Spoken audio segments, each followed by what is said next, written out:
बीडचा पालकमंत्री कोण होणार यावर सगळ्यांचंच लक्ष होतं, पण बीडचे पालकमंत्री स्वतः अजित पवार झाले आणि त्यांनी या विषयावर पडदा टाकला। पण पंकजा मुंडे नाराज होतील, त्यांचं काय करायचं म्हणून त्यांनाही नाराज न करता जालन्याचं पालकमंत्री पद देऊ केलं असं बोललं जातं। पण पंकजा मुंडेंची नाराजी मिटली आहे असं नाही। त्यांनी बीडचं पालकमंत्री पद मिळालं असतं तर आनंद झाला असता असं विधान केलं। एक प्रकारे त्यांनी बीडचं पालकमंत्री पद मिळालं नाही ही खंत बोलून दाखवली।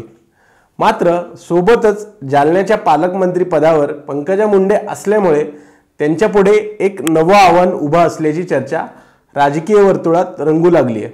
ते आव्हान म्हणजे मनोज जरांगे यांचं। जालन्याच्या राजकारणात पंकजा मुंडेंना आणण्यामागे काय खेळी आहे? मराठवाड्याच्या राजकारणात पंकजा मुंडे विरुद्ध मनोज जरांगे हा नवा सामना आपल्याला पाहायला मिळणार का? समजून घेऊयात आजच्या टॉकिंग पॉइंटमधून। नमस्कार, मी तुषार द पॉलिटिक्समध्ये सगळ्यांचं स्वागत आहे।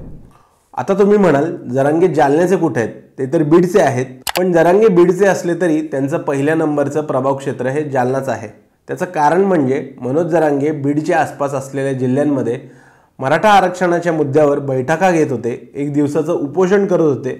तसंच एक दिवसाचं उपोषण जरांगे यांनी 1 सप्टेंबर 2023 रोजी जालन्यातल्या आंतरवाली सराटी या गावात केलं आणि त्याच दिवशी संध्याकाळी पोलिसांनी लाठी हल्ला केला। त्यानंतरची जरांगेंची सगळी उपोषणं आंतरवाली सराटीमध्ये झाली।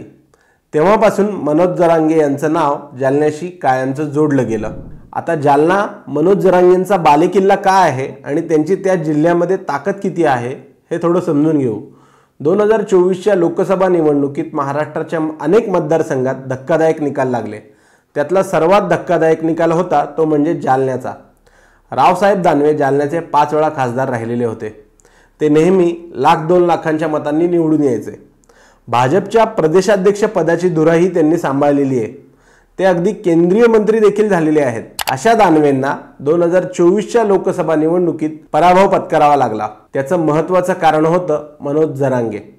आंतरवाली सराटीमध्ये लाठीचार्ज झाल्यापासून त्यांच्या मागे मराठा समाजाचा मोठा जनाधार उभा राहिला होता आणि हाच जरांगे इफेक्ट लोकसभेमध्ये संपूर्ण मराठवाड्यामध्ये दिसला होता। विधानसभेत जरांगेंची जादू फार काही दिसली नाही, मात्र त्यांच्या मागे अजूनही निर्णायक जनाधार असल्याचं बोललं जात आहे। मनोज जरांगे यांनी येत्या 25 जानेवारीपासून मराठा आरक्षणासाठी पुन्हा आंदोलन करण्याचा इशारा दिलाय। त्याचवेळी पंकजा मुंडे यांना जालना जिल्ह्याचं पालकमंत्री करण्यात आलंय। मराठा आरक्षण हे ओबीसी कोट्यातून मिळावं या मागणीनंतर मराठवाड्यात आपल्याला मराठा विरुद्ध ओबीसी असं जातीय ध्रुवीकरण बघायला मिळालं। मराठवाड्यातलं वातावरण संवेदनशील झालं।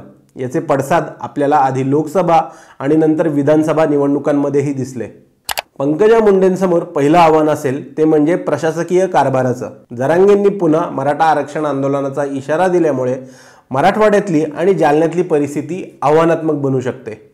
कायदा व सुव्यवस्थेचे अनेक प्रश्न प्रशासनाला हाताळावे लागू शकतात आणि यातला प्रत्येक निर्णय म्हणजे आंदोलनाला परवानगी देणं, कायदा व सुव्यवस्था राखणं असे अनेक निर्णय पंकजा मुंडे यांना घ्यावे लागतील आणि या निर्णयाकडे मनोज जरांगे आणि मराठा आंदोलनाचं बारीक लक्ष असेल हे काही वेगळं सांगायची गरज नाही।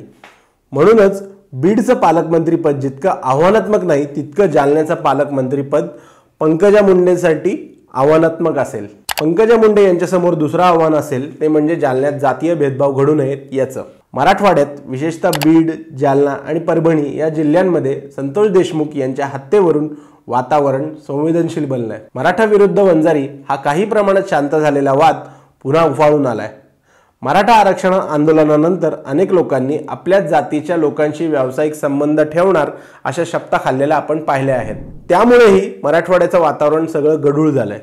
असे प्रकार पुन्हा घडू नयेत आणि मराठा विरुद्ध ओबीसी किंवा मराठा विरुद्ध वंजारी हा वाद पुन्हा उफाळू नये याची मोठी जबाबदारी पालकमंत्री म्हणून पंकजा मुंडे यांच्यावर असेल। पंकजाताईंसमोर तिसरं आव्हान असेल ते म्हणजे निधी वाटपाचं। पालकमंत्री जिल्हा विकास नियोजन समितीचा अध्यक्ष असतो। जिल्हा विकास नियोजन समितीला मिळणाऱ्या निधीचं वाटप करण्याचा अधिकार पालकमंत्र्यांकडे असतो। यासोबतच केंद्र आणि राज्य सरकारचा विविध योजनांसाठी आलेला निधी योग्य ठिकाणी खर्च केला जातोय की नाही हे पाहणं देखील पालकमंत्र्यांची जबाबदारी असते। पण सहसा एक सार्वत्रिक तक्रार अशी असते की पालकमंत्री आपल्या मर्जीप्रमाणे आमदार, खासदार आणि नगरसेवक यांना निधी देतात।